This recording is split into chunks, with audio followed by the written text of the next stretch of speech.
आचार्य शौनक का अंतिम समय निकट आ रहा था। वे अत्यंत चिंतित थे।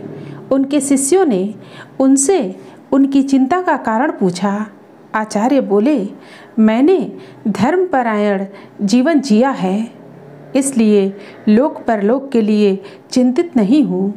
मेरी चिंता का कारण कुछ और है। मेरी जीवन भर की साधना अभी अपने प्रभाव में आ रही है। जनमानस को जिस दिशा में मैं ले जाना चाहता था, उसके लिए उपयुक्त परिस्थितियां अब बन रही हैं। मुझे मानवता का भविष्य चिंतित कर रहा है। आशंकित हूँ कि कहीं धर्मतंत्र अपने प्रौढ़ काल में नष्ट या पथभ्रष्ट तो नहीं हो जाएगा। गुरु की चिंता सुन अनेक शिष्य चुप हो गए, परंतु शिष्य उपगुप्त बोले, गुरुदेव, आपकी अंतर्वेदना व्यर्थ नहीं जाएगी। मैं आपको विश्वास दिलाता हूँ कि आजीवन अविवाहित रहकर लोक मंगल के कार्य में रत रहूँगा। संस्कृति की पुनर्स्थापना ही मेरे जीवन का लक्ष्य होगा।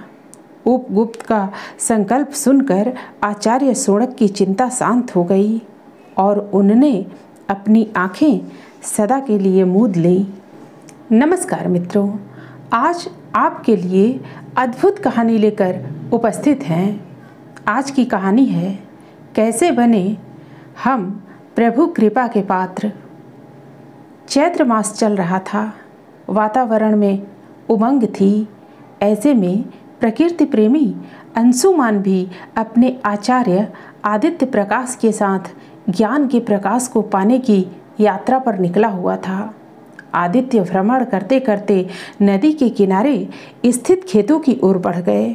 पूरा मैदान समतल था और इस मैदान में खेत थे जहाँ पर गेहूं की फसल लहलहा रही थी। सारा मैदान गेहूं की फसल से सजाया हुआ लग रहा था, जैसे प्रकृति ने धरती को चादर ओढ़ा दी हो। गेहूं की बालियां अभी पकी नहीं थीं, अधपकी ही थीं, इसलिए उनका हरापन बना हुआ था, जिससे दूर से फसलों की चादर लग रही थी।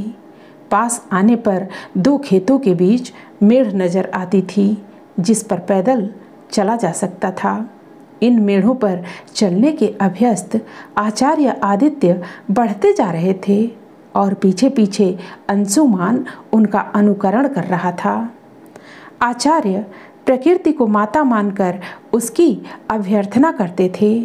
वे इस क्रम में प्रातःकाल विशेष हवन करते थे।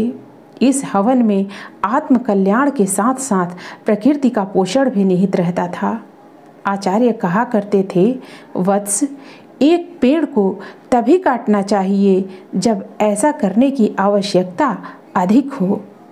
उसके प्रायश्चित स्वरूप कई पेड़ों का रोपण भी करना चाहिए, ताकि प्रकृति में असंतुलन न होने पाए। इसलिए अंशुमान जंगल से हवन के लिए जो भी समिधा लाता था, वे सूखी लकड़ियां होती थीं, जो पेड़ों से स्वतः झड़कर गिर जाती थीं। उनके लिए पेड़ों को काटने की आवश्यकता नहीं पड़ती थी। आचार्य का अनुसरण करते हुए अंशुमान फसलों की सोधी सोधी खुशबू को ग्रहण कर आनंदित हो रहा था। इसी बीच आचार्य रामचरितमानस के दोहों के बारे में कुछ बताने लगे। आचार्य बोले, वत्स, रामचरितमानस ज्ञान और भक्ति का संगम है। इस संगम में स्नान करके हम अपनी आत्मा के ऊपर चढ़े कुसंस्कारों की परतों को उतार सकते हैं। इस महान ग्रंथ में ज्ञान के जितने अमूल्य तत्व भरे पड़े हैं, उतने ही भक्ति के मोती भी संग्रहित हैं। बस अपने मन एवं हृदय के द्वार खोलकर इसका स्वाध्याय एवं पाठ करने की आवश्यकता भर है। जब हम भावपूर्वक रामचरितमानस का पाठ करते हैं, तब हमें उस अलौकिक आनंद का आस्वादन होता है। अंशुमान अपने आचार्य की हर बात को हृदय से सुन रहा था और उसे अनुभव भी कर रहा था। इसी बीच अंशुमान के अंतर्मन में एक प्रश्न कौंधा। यह प्रश्न कई बार उसके अंतस में आता था, परंतु वह इसे पूछने के लिए उचित समय की प्रतीक्षा में था। आज चूंकि आचार्य स्वयं रामचरितमानस के प्रसंग पर बोल रहे थे, तब उस प्रश्न को पूछना उसे प्रासंगिक जान पड़ा। ठीक इसी समय दूर किसी आम के पेड़ से कोयल की मधुर कूक सुनाई दी, मानो कोयल भी सहमति जता रही हो, समर्थन दे रही हो कि अपनी जिज्ञासा को आचार्य के सामने रखा जा सकता है। अंशुमान विनम्रता के साथ बोला, आचार्य, त्रेता युग में काम, क्रोध, मोह व अहंकार नहीं थे क्या? अंशुमान के प्रश्न को सुनकर आचार्य किंचित गंभीर हो गए। वे आगे आगे चलते जा रहे थे और पीछे पीछे अंशुमान खेतों में गेहूं की पालियों को निहारते चला आ रहा था। आचार्य बोले, वत्स, काम, क्रोध, लोभ, मोह, ईर्ष्या, द्वेष हर मनुष्य की प्रकृति में समाहित है। बड़ी ही गहराई से ये अपनी जड़ें जमाए बैठे हैं। हर मनुष्य में उनकी जड़ें मिलती हैं और हर युग में उनका रूप देखने को मिलता है। हाँ, यह अवश्य है कि जिसकी चेतना जितनी परिष्कृत होती है, उसमें इन कुरीतियों की जड़ें उतनी ही कमज़ोर होती हैं। त्रेता युग में इनका स्वरूप कमज़ोर व दुर्बल था, पर इनका रूप मिलता अवश्य है। वर्तमान समय में इनका रूप अत्यंत भयावह, भीषण एवं विकृत हो चुका है। थोड़ी देर मौन रहने के बाद आचार्य ने पश्चिम दिशा की ओर देखा। सूर्य भगवान अपनी सहस्र सहस्र राशियों को समेटे अस्ताचलगामी हो रहे थे। सूर्य की सुनहली किरणें गेहूं की फसलों को और भी सुनहरा कर रही थीं। अद्भुत छटा थी, अपूर्व श्रृंगार था प्रकृति का। आचार्य ने मन ही मन प्रणाम किया प्रकृति के इस दिव्य सौंदर्य को। फिर बोले, वत्स, त्रेता युग में काम, क्रोध, लोभ, मोह, ईर्ष्या एवं अहंकार के भी उचित पात्र थे। इन पात्रों में ये निवास कर रहे थे। अंशुमान ने कहा, हे आचार्य, वे पात्र कौन कौन थे जहाँ ये मनोविकार आश्रय पा रहे थे? आचार्य आदित्य ने कहा, वत्स, ये पात्र थे राजा दशरथ, महारानी कैकेयी और दासी मंथरा।